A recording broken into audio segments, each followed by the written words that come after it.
इस कहानी की शुरुआत में एक पहाड़ी पर एक छोटे से घर को दिखाया जाता है जहाँ पर एक अस्तबल भी है और इस अस्तबल में 3 बड़े डोंकी और एक छोटा सा डोंकी रहता है। इस छोटे डोंकी का नाम स्मॉल वन है जो ताकत में काम में बाकी डोंकी से बहुत पीछे है।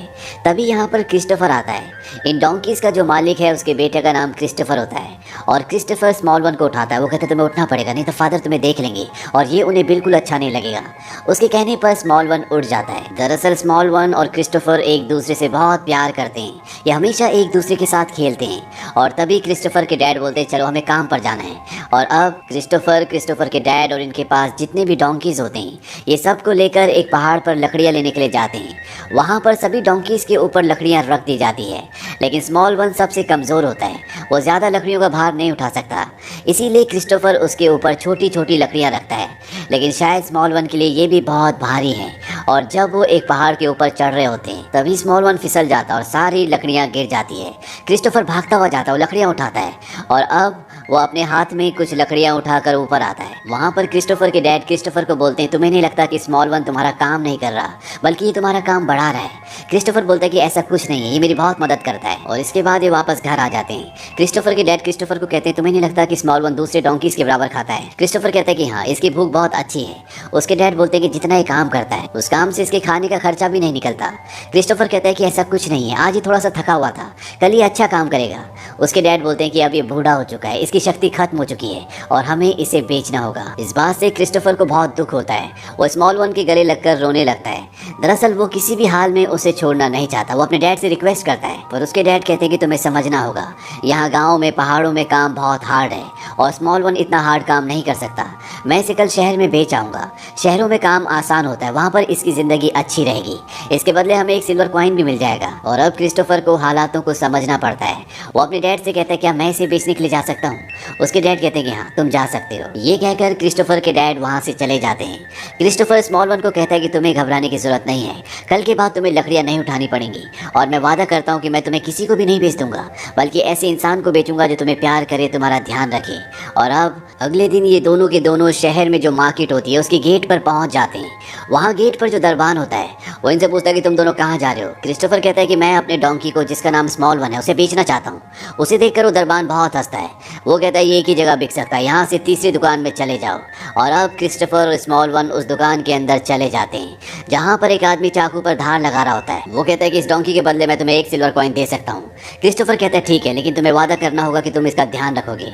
वो बताता है कि मैं एक टैनर हूँ, जानवरों की खाल निकाल कर उसका सामान बनाता हूँ। ये सुनकर क्रिस्टोफर और स्मॉल वन दोनों बहुत बुरी तरह से डर जाते हैं और वहाँ से भाग जाते हैं। और अब ये एक एक करके पूरी मार्केट में घूमते हैं लेकिन स्मॉल वन को कोई भी नहीं खरीदना चाहता। और तभी इन्हें एक जगह दिखती है जहाँ पर घोड़ों की बोली लग रही होती है। क्रिस्टोफर स्मॉल वन को लेकर स्टेज पर चढ़ जाता है। जो यहाँ पर बोली लगवा रहा होता है वो कहता है यहाँ पर सिर्फ घोड़ों की बोली लगती है, हम इसे यहाँ पर नहीं बेच सकते क्योंकि ये एक बहुत ही कमजोर गधा है। इस बात पर वहाँ पर खड़े सभी व्यापारी बहुत जोर जोर से हंसते हैं। क्रिस्टोफर अपने स्मॉल वन की बेइज्जती बर्दाश्त नहीं कर पाता और वो उसकी बहुत तारीफ करता है। वो कहता है बहुत समझदार है, बहुत अच्छा है और ये चाहे तो राजा को भी अपनी पीठ पर बैठाकर चल सकता है। बोली लगाने वाला आदमी इस बात पर बहुत हंसता है और वो स्मॉल वन की पूंछ खींचता है। वो कहता है कि इसकी बोली शुरू होती है 1000 सिल्वर कॉइन से। और ये सुनकर वहाँ पर सभी और भी जोर से हंसना शुरू कर देते हैं क्योंकि इसकी कीमत 1 सिल्वर कॉइन से ज्यादा नहीं है। और अब वो आदमी स्मॉल वन के ऊपर बैठ जाता है जिससे स्मॉल वन को बहुत तकलीफ होती है और तभी स्मॉल वन उसे अपनी पीठ से उछालकर लात मारता है और इसके बाद ये दोनों के दोनों यहाँ से भी भाग जाते हैं। धीरे धीरे पूरा दिन इसी तरह से गुजर जाता है और स्मॉल वन को कोई भी नहीं खरीदता। रात होने के साथ पूरा बाजार बंद हो गया है और ये दोनों एक जगह आकर बैठ जाते हैं। दोनों के दोनों उदास हैं। क्रिस्टोफर को स्मॉल वन को किसी भी कीमत पर बेचना है क्योंकि उसके डैड ने कहा था कि तुम्हें इसे बेचकर ही घर आना होगा। और अब क्योंकि स्मॉल वन नहीं बिका तो उसे पता है कि कल उसके डैड इसे किसी को भी बेच देंगे और वो ऐसा नहीं चाहता। ये दोनों के दोनों उदास बैठे होते हैं और तभी इन्हें आवाज आती है क्या तुम ही इस डोंकी के ओनर हो। क्रिस्टोफर कहता है कि हाँ। वो कहते हैं कि मुझे अपनी वाइफ को बेथलेहम ले जाना है, क्या तुम इस डोंकी को बेचना चाहोगे? इसके बदले मैं तुम्हें 1 सिल्वर कॉइन दे सकता हूँ। मैं जानता हूँ कि बहुत कम है।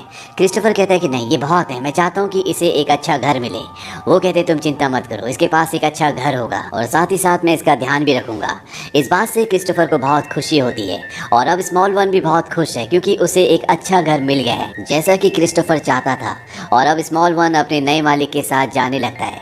वो पीछे पलटकर क्रिस्टोफर को देखता है और उसे एक आखिरी अलविदा कहता है और खुशी खुशी अपने मालिक के साथ चला जाता है। क्रिस्टोफर भी अब बहुत खुश है क्योंकि उसके दोस्त को अब एक नया घर मिल गया है। वो दूर पहाड़ी से अपने दोस्त स्मॉल वन को जाते हुए देखता है जिसकी पीठ पर एक लेडी बैठी होती है और कुछ ही देर बाद हमें बेथलेहम के आसमान पर ब्राइट स्टार दिखाया जाता है जो इस बात का प्रतीक होता है कि आज जीसस का जन्म हुआ है। दरअसल जिन्होंने स्मॉल वन को खरीदा था वो और कोई नहीं बल्कि सेंट जोसेफ थे और स्मॉल वन जिन्हें अपनी पीठ पर बैठा कर ले गया था वो मदर मेरी थी जो कि प्रेग्नेंट थी, इसीलिए उन्हें स्मॉल वन की जरूरत थी। आज 25 दिसंबर होता है जिस दिन यीशु का यानी जीसस का जन्म हुआ था और इसीलिए 25 दिसंबर को क्रिसमस डे मनाया जाता है। हालांकि एक छोटी सी प्यारी सी काल्पनिक कहानी है लेकिन अपने आप में ये हमें बहुत बड़ी सीख दे जाती है। ये हमें सिखाती कि हमें एक दूसरे से प्यार करना, एक दूसरे पर विश्वास करना, एक दूसरे की सुरक्षा करना ये जिंदगी में कितना जरूरी है। अगर स्मॉल वन के साथ क्रिस्टोफर की जगह कोई और होता तो शायद वो उसी दुकान में उसे बेच देता जहाँ पर जानवरों की खाल निकाल कर चीजें बनाई जाती हैं। लेकिन क्रिस्टोफर को स्मॉल वन पर विश्वास था कि उसके अंदर कोई खास बात है, वो सबसे अलग है। बावजूद इसके कि वो बहुत कमजोर होता है, पूरी दुनिया उसे धुतकारती है, लेकिन क्रिस्टोफर अपना विश्वास उसके ऊपर से कभी नहीं खोता। न सिर्फ कहानियों में बल्कि असल जिंदगी में भी ऐसा हुआ है कि जब किसी ने किसी के ऊपर विश्वास किया है, उसे विश्वास दिलाया है, तो उसने ऐसे ऐसे काम किए हैं जो इस दुनिया के लिए एक मिसाल बन गए। ये कहानी सन 1940 में चार्ल्स तेजवाल ने लिखी थी। सबसे पहले इस कहानी को रेडियो पर सुनाया गया था और उसके बाद सन 1978 में वॉल्ट डिज्नी ने इस पर एनिमेटेड पिक्चर बनाई।